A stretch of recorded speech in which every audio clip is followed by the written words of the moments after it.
Blow the trumpet in Zion. Sound the alarm on my holy mountain. Let all the inhabitants of the land tremble, for the day of the Lord is coming. It is near. The sound of the shofar echoes from the city walls, a piercing cry that cuts through the early morning air. Below, in the streets of Jerusalem, people stop and look up, their faces etched with a dawning fear. On the horizon, dark shapes gather, a terrifying premonition of what is to come. A day of darkness and of gloominess, a day of clouds and of thick darkness, like the morning clouds spread over the mountains. Look, a great and powerful army is coming, such as has never been before, nor will ever be again for many generations. The sky, once a canvas of dawn, is now being consumed by an unnatural, rolling blackness. It pours over the mountains like a tidal wave of shadow. This is no ordinary storm. From within the darkness, a shape emerges, vast, living cloud. A swarm of locusts so immense it blots out the light, advancing like a relentless storm front upon the land. Their approach is like the thunder of chariots on the mountaintops, like the crackling of a fiery flame devouring stubble. They are like a mighty army drawn up for battle. On tea ground, they move with a terrifying unity, an endless river of crawling, devouring life. They surge over the hills in coordinated waves, their movements synchronized, a disciplined legion of destruction. They march like soldiers, each one in its rank, an unstoppable force sent to execute a divine judgment. Before them, the land is like the Garden of Eden, a paradise of green fields, lush vineyards, and fruitful trees, teeming with life and abundance. But behind them, it becomes a desolate wilderness. The vibrant green gives way to a barren, scorched brown. The earth is stripped bare, every leaf, every blade of grass consumed. Nothing escapes them. The land mourns, its beauty turned to ashes, a silent testament to the devouring power that has passed over it. They swarm over the city, a living plague. They scale the walls like warriors. They enter through the windows like thieves in the night. The rooftops are covered. The narrow streets are darkened as the sky above fills with their ceaseless, buzzing multitude. There is no escape, no sanctuary. The city itself is being consumed, house by house, stone by stone, under the weight of this overwhelming invasion. The people hide, but there is nowhere to hide from a judgment that fills the very air they breathe. The heavens themselves tremble before them. The sun and moon grow dark, their light fading as if in mourning.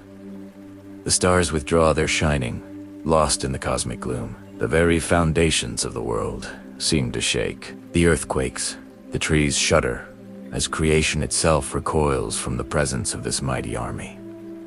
This is not just an earthly disaster. It is a sign from the heavens, a disruption of the natural order that points to the awesome power of the one who commands it. And who is it that commands this terrifying host? Above the clouds, a silhouette of divine majesty appears, cloaked in brilliant, blinding light. It is the Lord. At his voice, the great army advances. It leads him, his voice thundering over the ranks of his countless soldiers. The locusts are his instrument, moving in perfect formation under his command. The sheer scale is unimaginable, a sight of terrible and awesome power. For the day of the Lord is great and very awesome.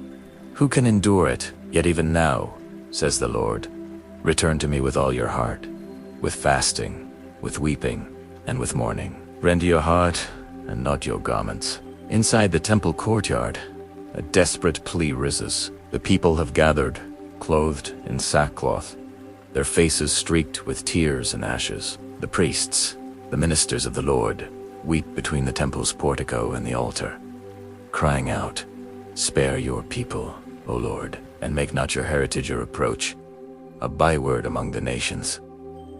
Then the Lord became jealous for his land and had pity on his people. And in his compassion, he answers. The transformation begins.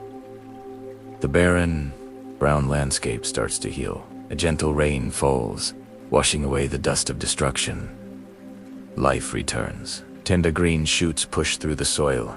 Trees begin to bud, and the vines, once skeletal and bare, now show the promise of new fruit. A wave of restoration sweeps across the hills, a visual promise that God is turning back the tide of devastation. The Lord declares, "I will restore to you the years that the swarming locust has eaten." The promise is fulfilled in a harvest of impossible abundance. The threshing floors are full of wheat, the vats overflow with new wine and oil. Families, once starving, now smile as they gather the bountiful crops. The land is bathed in a warm, golden sunlight, a symbol of God's favor returned. The sounds of joy and thanksgiving replace the cries of despair. There is more than enough. There is fullness and satisfaction, and it shall come to pass afterward that I will pour out my spirit on all flesh. Your sons and your daughters shall prophesy, your old men shall dream dreams, and your young men shall see visions. Across the restored land, this divine promise unfolds. Men and women, young and old, from every walk of life, gaze upward, their faces illuminated by a subtle, holy light. They are connected to something greater, experiencing visions and prophecies. For in those days, even on the male and female servants, the Spirit will be poured out, and everyone who calls on the name of the Lord will be saved.